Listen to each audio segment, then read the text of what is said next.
the Mediterranean Sea, Mare Nostrum. The basin of civilization.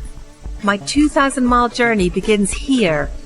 Behind me, Europe, ahead of me, Africa, and an intoxicating mix of new experiences, danger, and untold wealth. First up, the historic trading port of Tangier, on the northernmost tip of Morocco. I'm trying to imagine what it was like hundreds of years ago when you had ships here in full sail, stuffed to the gunwales with spices, with ostrich feathers, with metal, with wool from Manchester. I wonder what it would have been like if you were a merchant in those days, coming across some cold, rainy Europe and seeing Tangier glinting in the distance, this promise of Africa.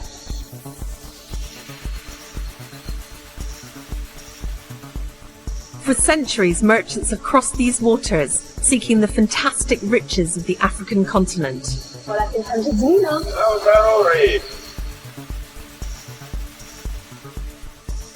Tangier was founded in the 5th century BC and has always attracted adventurers, pirates, and even spies. It's where European merchants would have encountered the flow of gold from the south for the first time, and it's my first leg of the journey on the original trade routes that brought it all the way from Timbuktu. This city is full of treasures, and in a small bookshop I've found a reproduction of the most important map of medieval times, the Catalan Atlas.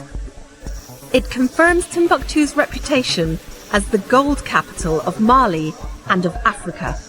You can see very clearly the king of the Kingdom of Mali sitting there on his throne with a great big nugget of gold in his hand and a huge gold crown on his head. This is Mansa Musa, King of Mali, and stories of Timbuktu's fabled gold began to spread during his reign in the 14th century. Even today, he's said to be the richest man in history. There's an inscription on the map. So abundant is the gold found in his country that he is the richest and most noble king in the land. 800 years on, modern gold traders still thrive here. I'm dying to touch the real thing to find out why it was so prized.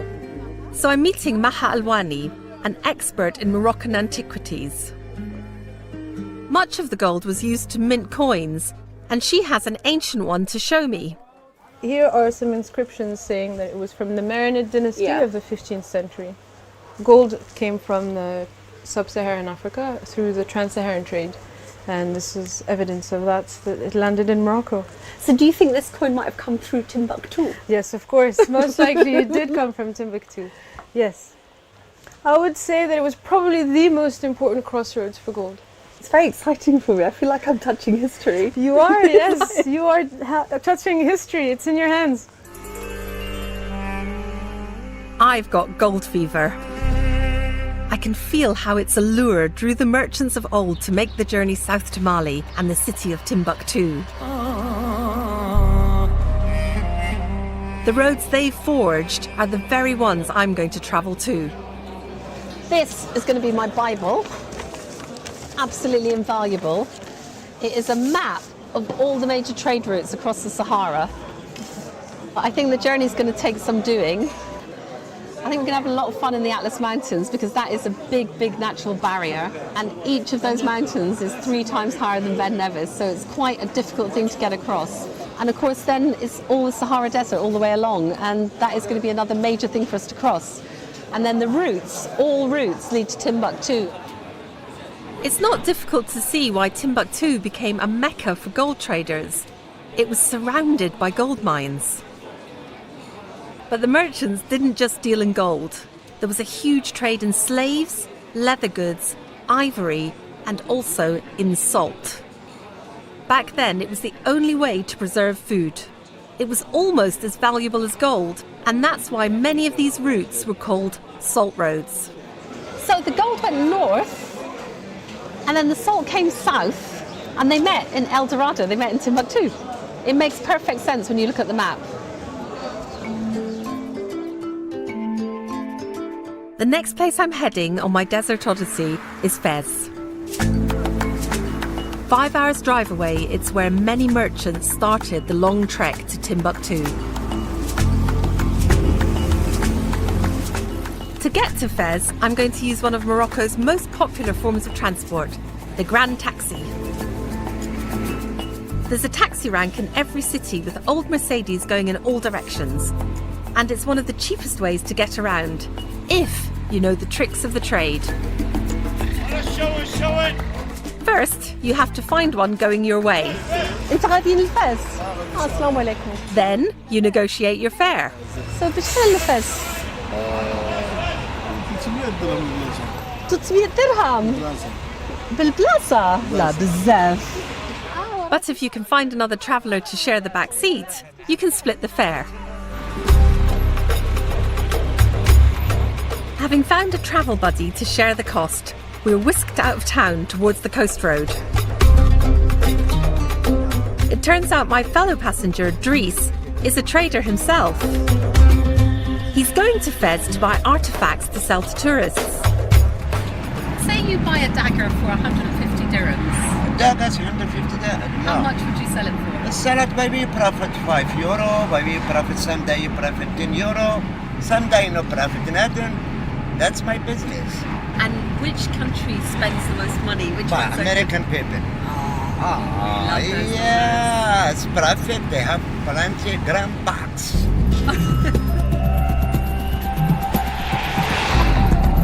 We're travelling south along the Atlantic coast, and I'm enjoying a comfortable ride with Dries. But on such a long journey, it's customary to pick up other passengers along the way. هذه جبد سير على بركة الله. السلام عليكم. السلام عليكم. لاباس؟ كل شيء بخير. العربية. And just when I'm thinking three's company, جماعة مصيبات. لا لا لا ما عرفني. السلام عليكم. لاباس؟ it's getting a bit cosy in here. I'm in here with two Dries's and an Othman. My fellow passengers make for charming company on the long drive, and ahead of me lies a city with a charm all of its own and a history of welcoming travelling merchants through its gates.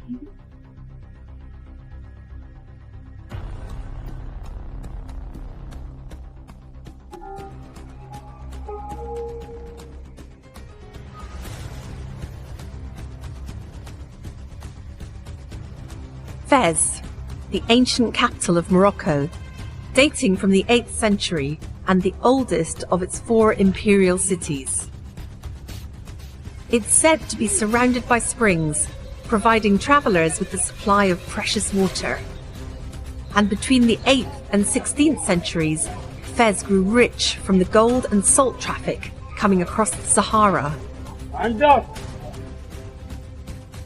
Its old Medina, or walled city, is the biggest pedestrian zone in the world, and it's full of narrow streets where life remains seemingly untouched by modern times. Once traders finally got here from Timbuktu, they needed a sanctuary where they could rest, wash, feast, and store their goods. They would stay in a caravanserai, a motel with camel and mule parking. So this is a caravanserai. I guess you'd have put your camel or your donkey in these little rooms in the past and then kept down in your B&B. The space is still occupied by traders. Assalamu alaikum. لاباس؟ كل شيء بخير؟ كل شيء بخير. شنو تعمل هنا؟ ناخذ معدات. المعدات، تابلات. تابلات بربوقة. أيوه. The building was last used as a caravanserai more than 80 years ago, but there are tantalising bits of evidence of its original use. ياك هنا.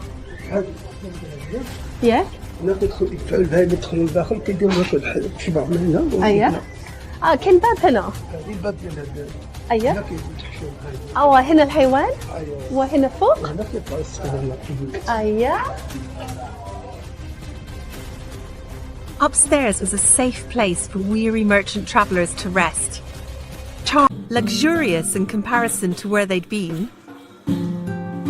Berbers, Arabs and West Africans all would have stayed together, vying for the best traveller's tale.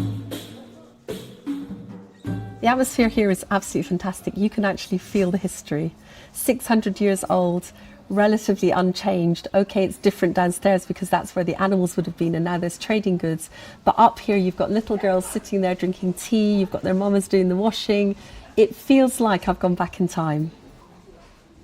I've decided I'm going to bed down here for the night to get a feel for what it was like centuries ago. Trusty sleeping bag. I've brought with me some writings from travellers and adventurers who've trodden this perilous path before me to help bring these ancient journeys to life. It is more profitable and advantageous for the trader to export his products to a distant land and take a dangerous route. In this way, the distance and the risk incurred will give a rare quality to his merchandise and thereby increase its value. This is why the wealthiest and the most prosperous merchants are those who dare to go.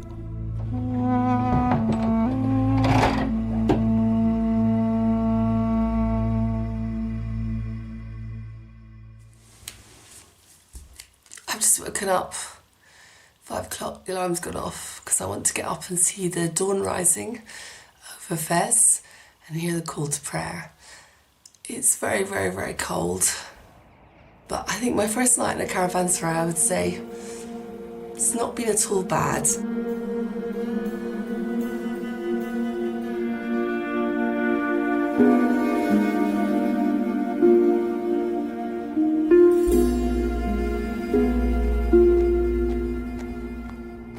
Fez is known as the spiritual capital of Morocco, and Islam was first brought to the country by the Arab invasion in 682 AD. It spread to the native Berber tribes, who went on to form Islamic kingdoms.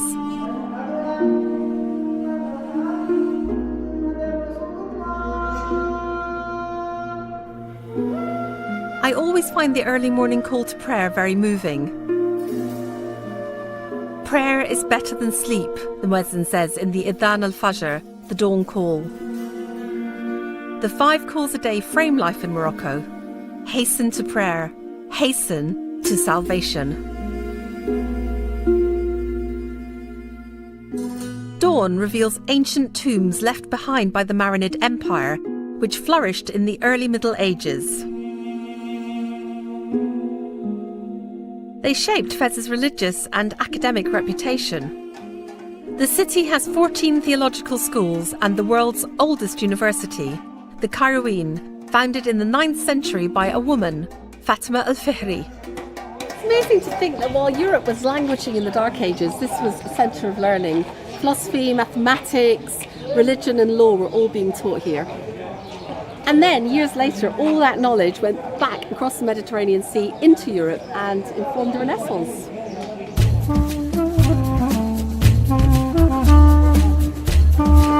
There's an old Moroccan saying, manage with bread and butter till God brings you honey. Every neighbourhood has a communal bread oven where people take their dough to be baked, and it's hardly changed since the Middle Ages. I'm meeting a friend at one of them. Oh my God! How are you? Najat Kanash is a Michelin-starred chef, a Berber from the Moroccan mountains. How are you? I'm good. How does it make you feel? Beautiful All this smell. It reminds me of home. aromas. Home, it reminds you to childhood for me, like little, when I was little. Yeah. Look, amazing, warm. This it just happens here. Let me cut it. The power of bread. Wow. Najat is one of the world's top chefs. She worked in Spain's famous El Bulli restaurant. She's come back to Fez to open one of her own. Look at all the sausages Sausages dried. that's like haggis. Look at this. Beautiful. And she's bringing back the kind of food that merchants in the Middle Ages would have eaten, but with a modern twist. Here we are. This is the one. Okay, here we go. Oh my God. Oh my goodness. our friend Camel has a little grin in their face. Oh. Wow. So this is if you can look at the meat, it's really super beautiful. It looks really, really lean and delicious. You wouldn't think this. You would not think that this meat is like that. People think of a camel being something very dry, but no, it's very soft. Look at the fat. Amazing from the back. Oh my goodness. It's very unique, this. That is the camel hump. Yes, very, very unique. Yes. Apparently, camel's milk was a popular drink with trans-Saharan traders too, so of course I have to try it. Bismillah. Oh, it's delicious. It's absolutely delicious. Oh, that's sweet. Laziz. Fidwa. It has medicine, people believe, and this is how they've been using for a long time. Amazing. The camel meat, camel fat, camel belly is medicinal. Safi. And that we're gonna use like the fat that you use when you cook some meat. It's gonna get a little brown magically. Yeah. And with 2 kilos of prime camel, it's off to Najat's newly opened restaurant, Noor, to cook up a trans-Saharan feast. So here we are. Oh, it's home sweet home. Very incognito. Be careful. Okay, thank you.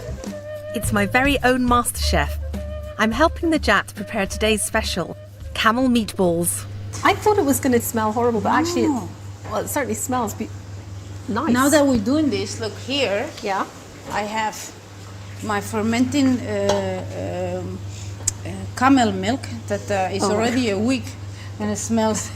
No, that smells. But this is gonna make a beautiful magical. Oh my God! Look at her face. Everything good smells horrible in some point. Okay. That's true. Yes or no? Even me. Even human beings. So in the times of the great trade across the Sahara from Africa up to Fez, when the merchants arrived at Fez, would they have a feast of camel? Because this is special meat, isn't it? I think camel was very important in their menu because it meant like wealth, like now you see people, they try to buy camel milk just for health benefits.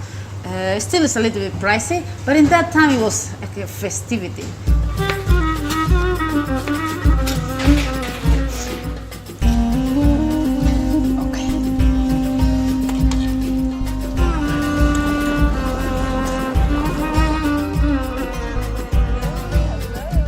Najat's ultra-modern restaurant is one of several springing up in the city, catering to tourists and a young emerging middle class. I am just going to try one of these meatballs.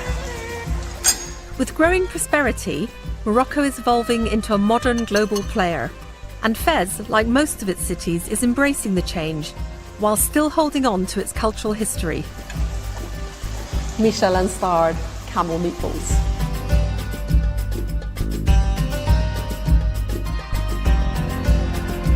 I'm leaving Fez and heading for Marrakesh, the other great terminus at the northern end of the trans-Saharan trade route. Both were places where merchants gathered money, provisions and goods for the long trek south to Timbuktu.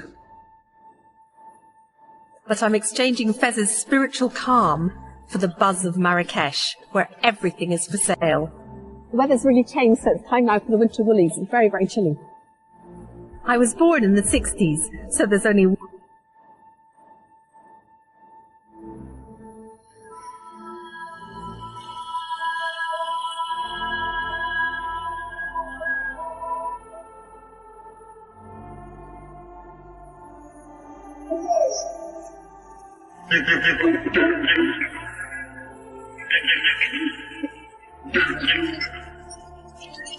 Just modern Moroccans commuting between cities. It's an 8-hour train journey to Marrakesh, but for a trader in the Middle Ages, it would have been a grueling trek lasting several days.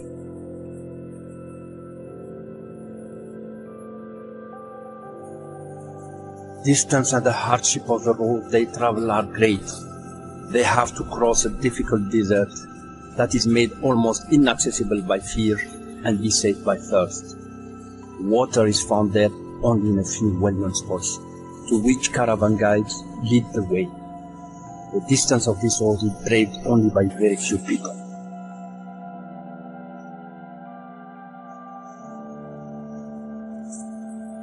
The explorers of old all say the same thing, that this was the toughest of journeys.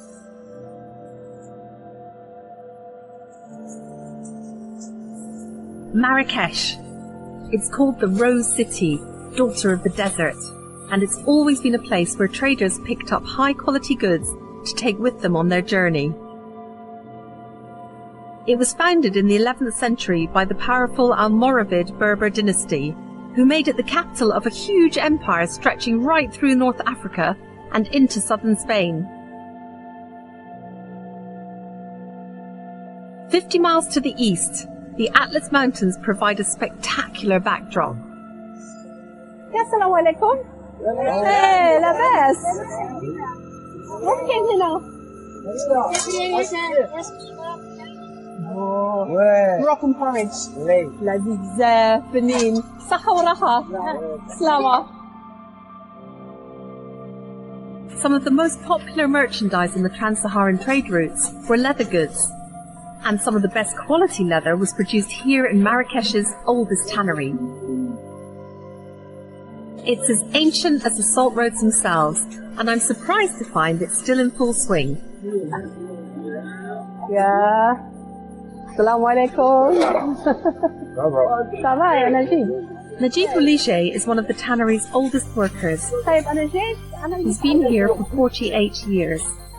أول مرة تيجي الزيت تيجي هكا. ياك. هذا والله جا من السوق. أول مرة جا من السوق. هذا جا من قلنا. ياك. من يذبحوه. ياك.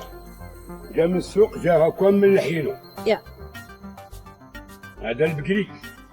بقري. هذا بقري. This is a cow. إيه هذا البقري. كي جا من السوق.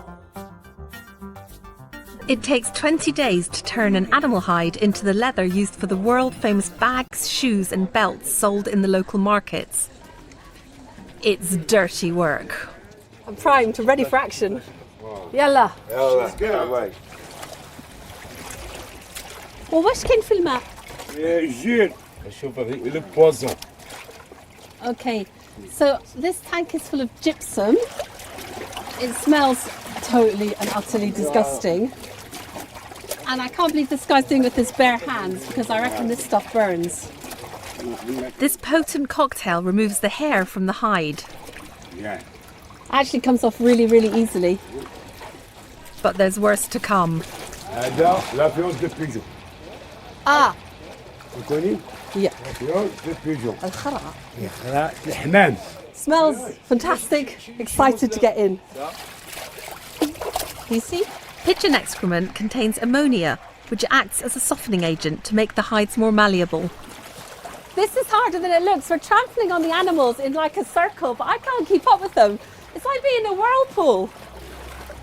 A whirlpool of pigeon shit. Finally, we move the hides into a vat of water for rinsing. Is this what would have been happening 1,000 years ago? ايش هالسنة هذا المكان هنا البلاسة؟ من القرن الحادي عشر. لا مش ممكن. الحادي عشر. القرن الحادي عشر. أبوك هو كان يشتغل هنا. يعني جدودنا وقبل داكشي عنده علاقة بالتاريخ، جذور كثيرة. So the process is exactly the same, passed down from father to son. So basically what I'm doing now, apart from the fact I've got new waders on, is the same exactly as they'd have done in the 11th century.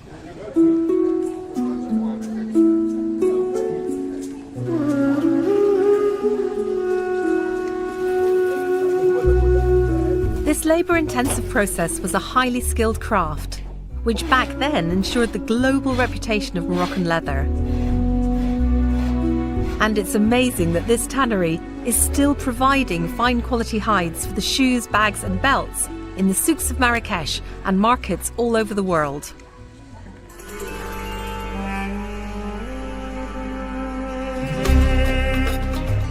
At night, Marrakesh, the party town, comes to life. In the main square, Jemal Fana, you're transported back in time to a more exotic world. the air is rife with hawkers' cries, wandering minstrels and magicians. You could end up with a monkey on your shoulder or eating a bowl of snails. And I can't help noticing how many more West African faces there are here. Echoes of traders from the past who would have arrived from across the Sahara with their wares. But the performer who's attracting the biggest crowd is offering perhaps the simplest and oldest form of entertainment: storytelling. This is the most interesting history lesson in the history of the world. He's talking about the trans-Saharan trade and about crossing the Sahara. And he's got this line where he says, the sun was beating down from above and the sun was burning up from below. The camels were dying, the men were dying. They were loaded with skins and hides from the south coming north, and they were searching for gold and for salt.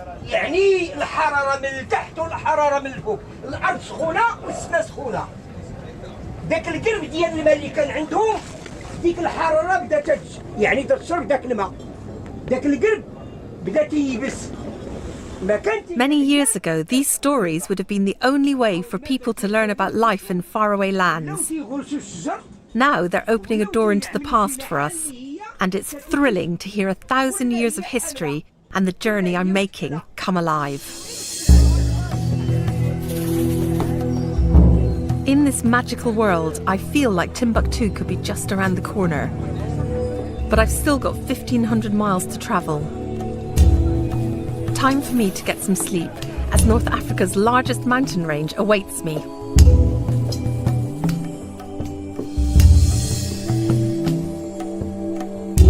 For this next leg of my journey, I've left Morocco's cities behind me, and I'm continuing on foot through the Atlas Mountains. They stretch right across the country, forming a massive natural barrier and climb to over 4,000 metres. I'm no stranger to endurance treks, having completed the gruelling Marathon des Sables across the Sahara and run races through these mountains. But this will be a different kind of challenge, as the snows have come up. There are around 14 million of them in Morocco, and many of them live in these mountains. I'm starting my trek in the Berber village of Afra. لطيفة ودية ما سميتك انتيا؟ سميرة. سميرة شلون تعملوا؟ الحنة. شوف. زوينة هاتي. In these villages, traditions are part of everyday life. This lady's been explaining to me about her henna. So I asked if it was for a wedding and she said no, but apparently she just wanted to look nice for her family. So she went and got it done. And it doesn't last as long as you think. I thought it would last a couple of weeks, but she says it goes quickly because of course she's working hard here, using her hands.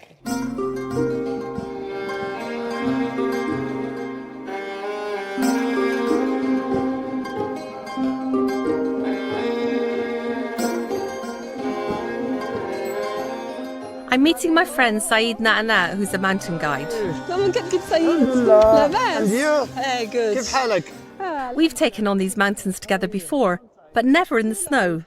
Okay, so if anyone can get me across these steep peaks in one piece, it's him.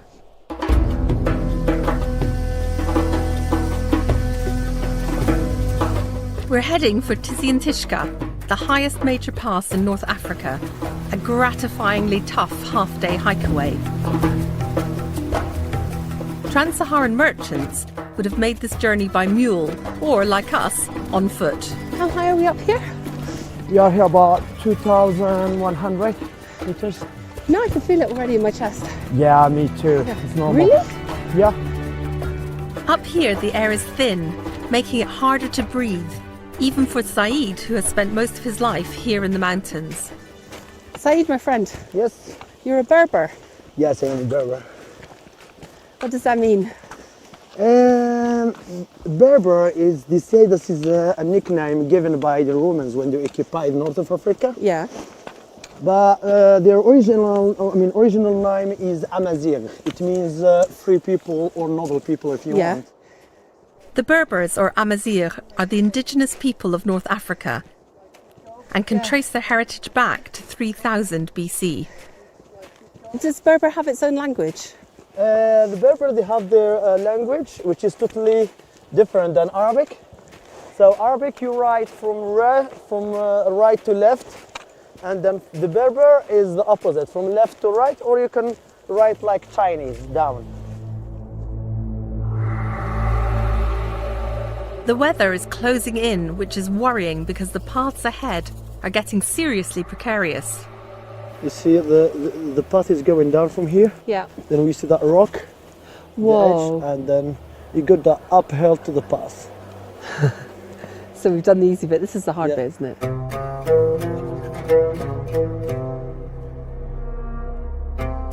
We've still got 4 miles to go, and the light will soon be disappearing.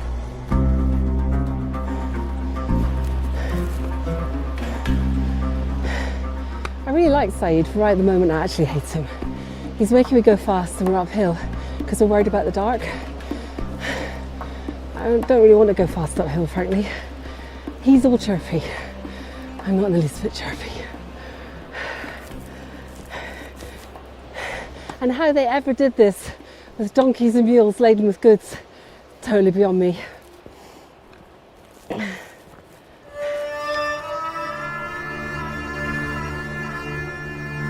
It's 0 degrees and plummeting as the afternoon draws on, and I'm cold and wet.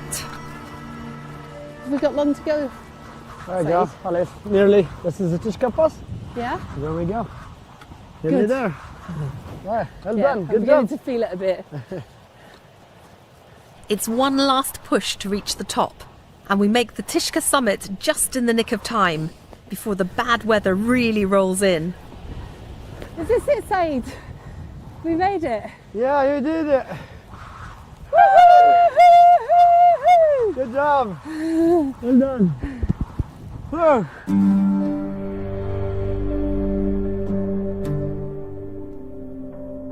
We spend the night in the tiny village of Tazga, where we're lucky enough to find rooms.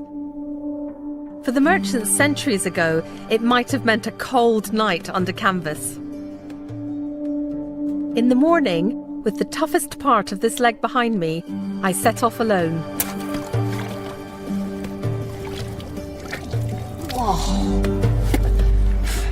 It's refreshing. I'm following an old trade route south along the Unila Valley. The mountains here are rich in natural deposits: copper, silver, iron ore, and a commodity much favoured by the traders: salt. The salt mines marked on my map are all in the desert, so I didn't expect to find one this far north. The track is dusted with the stuff, the first evidence I've come across of why these routes are named salt roads.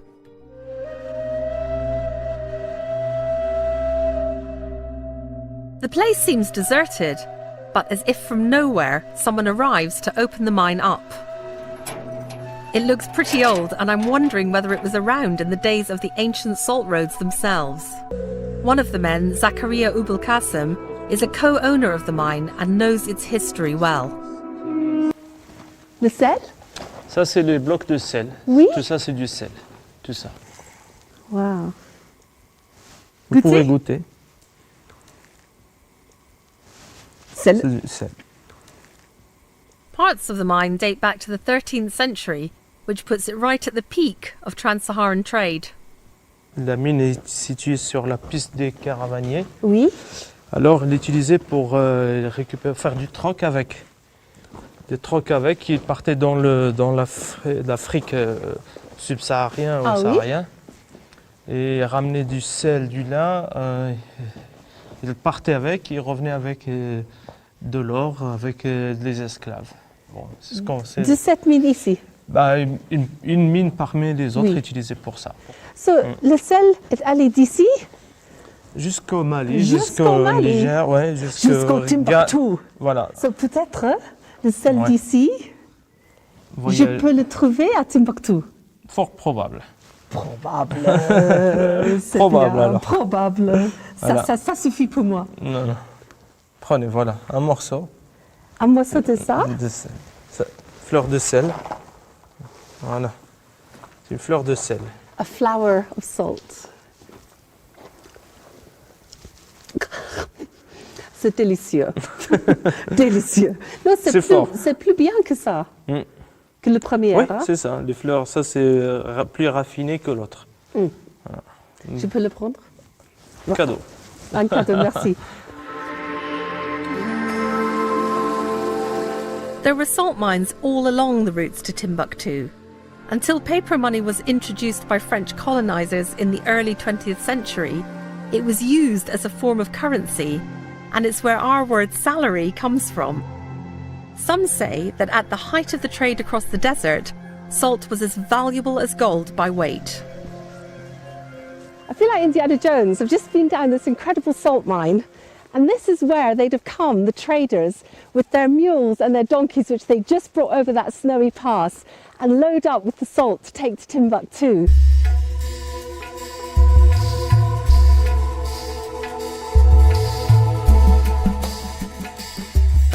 As I continue my journey southwards, I'm finding evidence all along the way that travelling merchants used this route.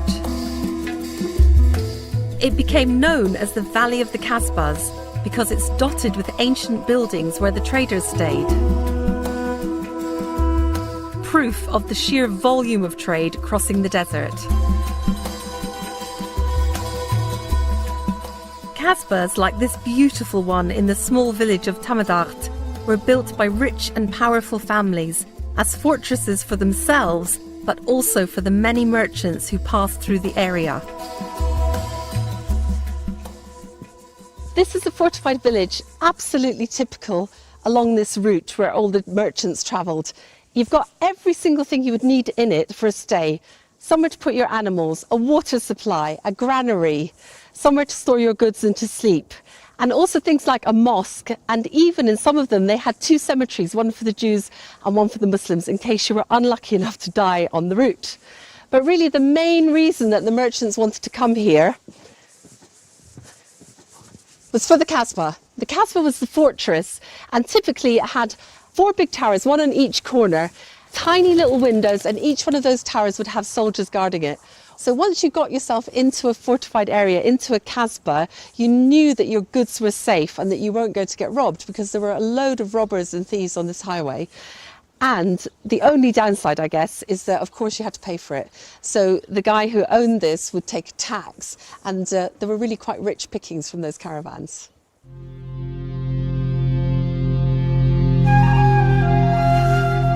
A safe and secure place to rest for the night was something sensible merchants would gladly pay for. After all, most were carrying a precious cargo. 6 days passed. A nobleman arrived here from Gargo called Jorda Basha. He brought with him 30 camels laden with taibar, which is unrefined gold, also a great store of pepper, unicorn horns, and a great quantity of eunuchs, dwarves, and men and women slaves, besides 15 virgins. This must have made extraordinary reading for 16th century Europeans. Tales of this kind of cargo on the salt roads would only have added to Timbuktu's already glittering reputation.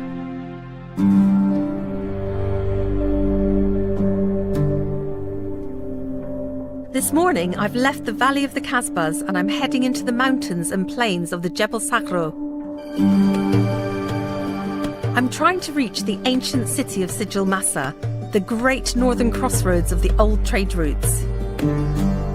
But first, I have to cross some of the most barren terrain in the world. Jebel Sahara means mountains of drought. This area of the Atlas gets a mere 10 centimetres of rain a year, the same as parts of the neighbouring Sahara Desert. This landscape feels completely prehistoric. It's so rugged, it's so violent in some way, and yet it is completely beautiful. And very, very few outsiders, very, very few Westerners get to come here. So it's unchanged.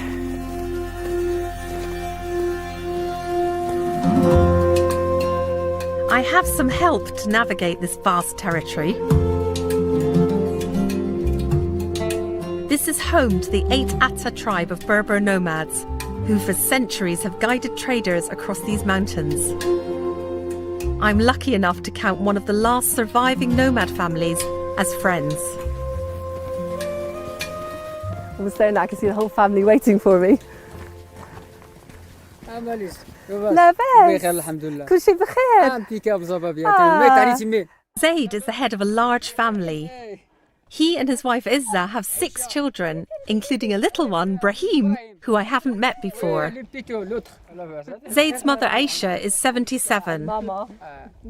Berbers venerate their elders and she commands a certain respect. Zaid and his family have 250 goats, which are their main source of income. To find grazing for them, they have to keep on the move. Every day in summer, they pack up the tent they live in and all their belongings to find new pastures. All the family, young and old, help out.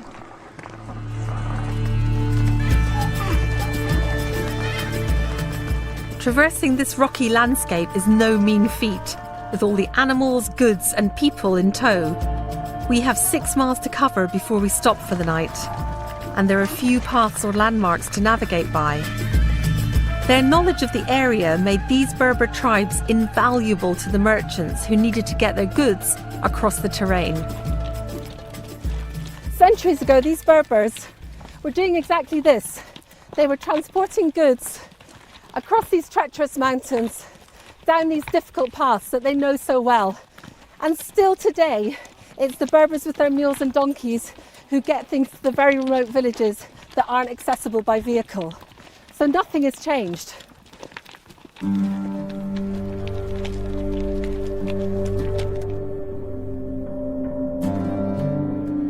Zaid's family come from the 8 tribe of Berbers, whose history dates back to before the arrival of Arabs and Islam in the 7th century. At the height of trans-Saharan trade, they were the leading Berber tribe. But now, nomad numbers are dwindling.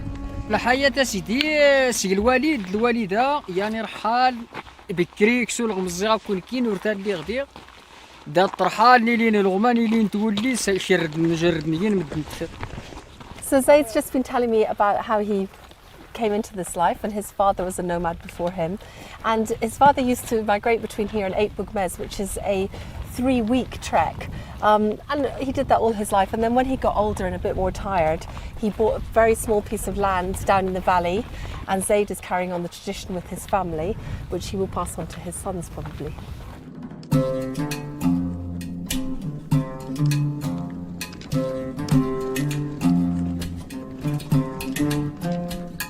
After 5 hours, our entourage finally comes to a halt. It doesn't look much to my eye, but this is going to be home for the night. But first, there's some work to do. The first thing the women did when they got into camp was to go and collect the kind of dry scrub, and then they've just put it straight onto the fire because it burns immediately, and they put the tea on, first thing.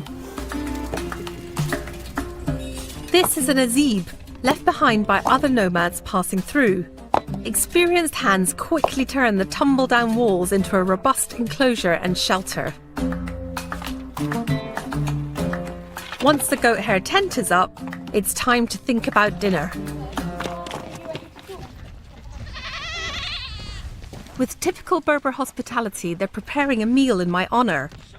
And with no supermarket for miles, there's only one thing on the menu. Zaid and two Zaids are taking a goat up here to kill it for a celebration for my arrival. And of course, for me, it's really difficult to watch an animal being killed, even though I do eat meat. So I'm not looking forward to this, but I have to do it, so I'm going to. Okay? Okay.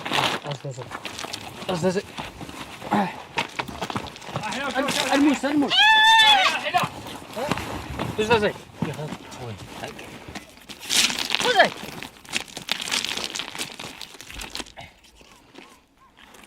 It's hard to watch, but it's a great honour.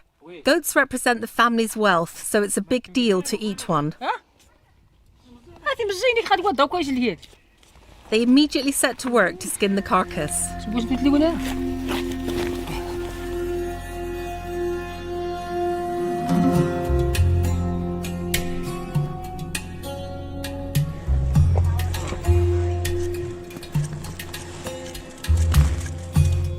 night falls in the Jebel Sahara mountains, Zaid is preparing skewers to put the best bits of the goat on the open fire.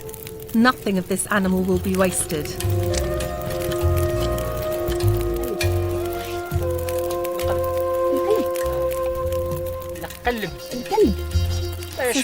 He's just cutting up the heart. Got the livers cooking already, and the kidneys are somewhere in the middle. The smell of the meat and Izza's bread cooking on the fire is making everybody hungry after a long and active day. But I'm not sure whether hearts, livers and kidneys are going to be as much of a treat for me as they clearly are for them. Tastes really, really good. It's salty and really savoury, but it's a little bit crunchy. Yeah. By 8:30, I'm ready for bed. The family all sleep together under rugs and blankets in the tent, much as their ancestors would have done, and I'm bedding down with them.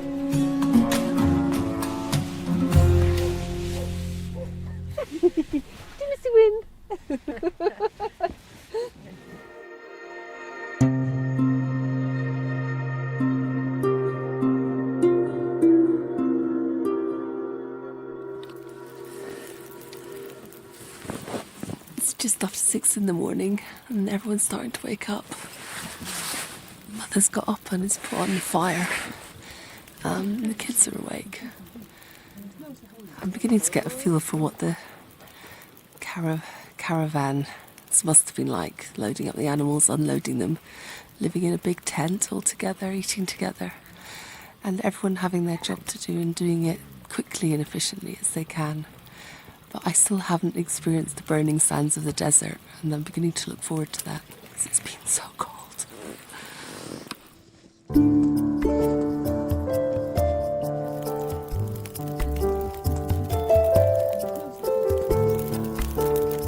The morning fire takes a little chill off the mountain air, and the hot sweet tea helps as well.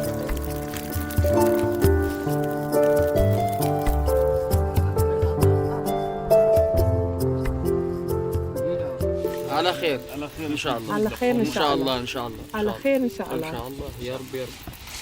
Zaid's just telling me that life here in the mountains is too hard, that it's too cold, that every day packing up the tent, putting up the tent, trying to find food for the animals, the children always being cold, the children getting sick because there's no medicines here, that it's too much, and what he really wants within the next 10 years is to settle in a village, and what he wants for his children is that they go to school and that they get jobs like things like drivers, which of course to us seems, it's such a romantic lifestyle, this when you see it, when you see the family all together, when you see how happy they are, when you see how hard they're working.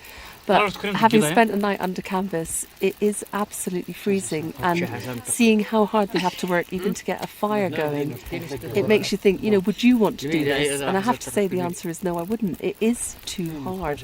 So I can completely understand why he would want something different for his children.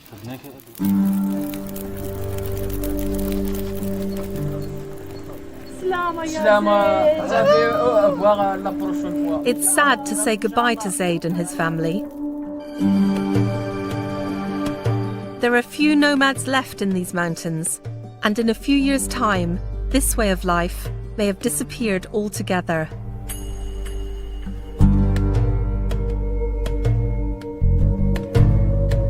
I'm leaving the rocky mountain terrain of the Jebel Sahara and travelling east.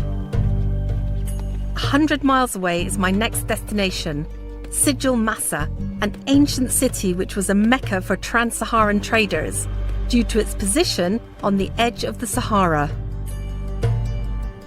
Strangely, it's not marked on any modern maps, but I do know that it's next to the modern town of Rissani. Rissani seems typical of so many towns in Morocco. A bustling market in the centre of town and a lot of new houses going up on the outskirts. And so far there's nothing to give me a clue as to where the ancient city might be. It's proving very difficult to find. No signs, no blue plaques, and at the moment I'm in what appears to be a great big building site.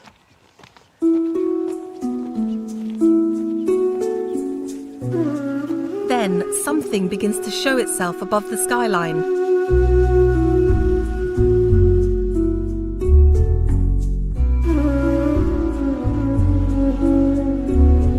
A vast, lost city in the sand.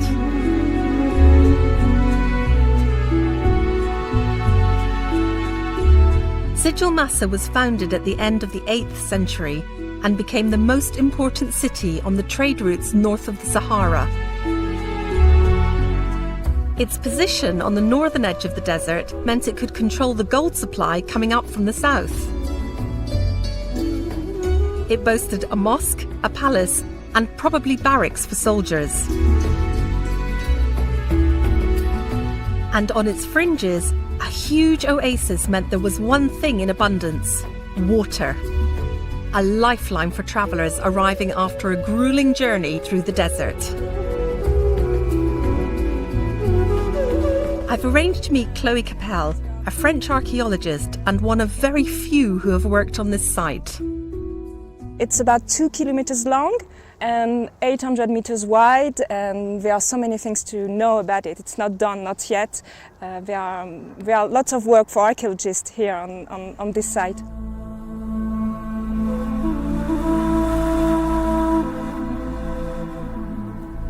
The site has remained a well-kept secret, and no one has excavated here for several years.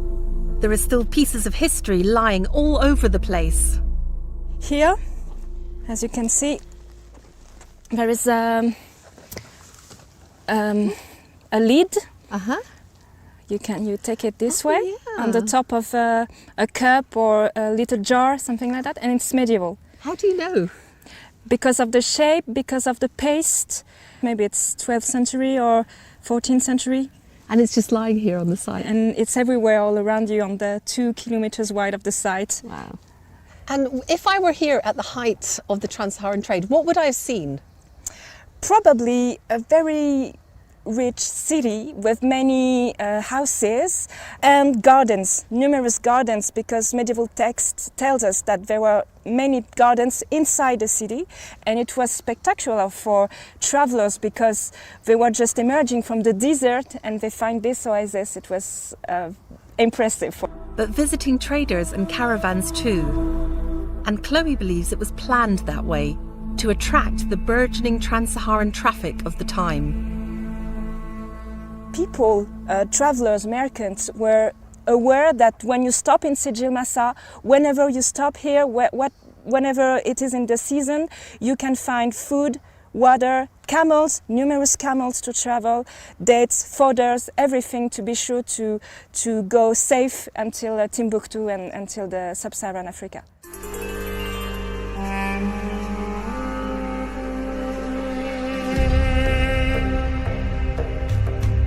It seems to me that in its way, this was the Timbuktu of the north, a vital refueling stop for traders coming out of or heading into the Sahara. How sad then that this great city was destroyed in the early 19th century by invading Berber nomads. In fact, the same tribe as the nomad family I've just stayed with.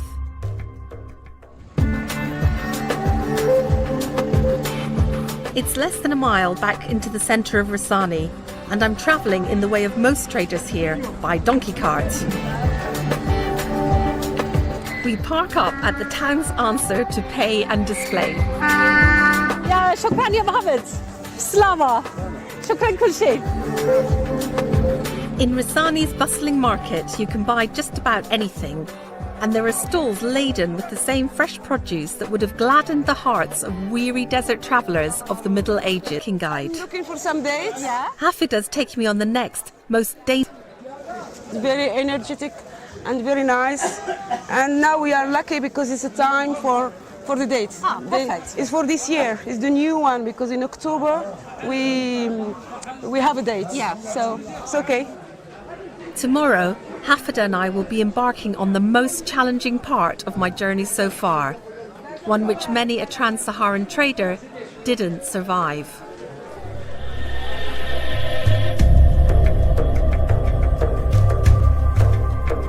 Next time, we trek into 3.5 million square miles of desert and some of the most extreme temperatures on the planet, the Great Sahara.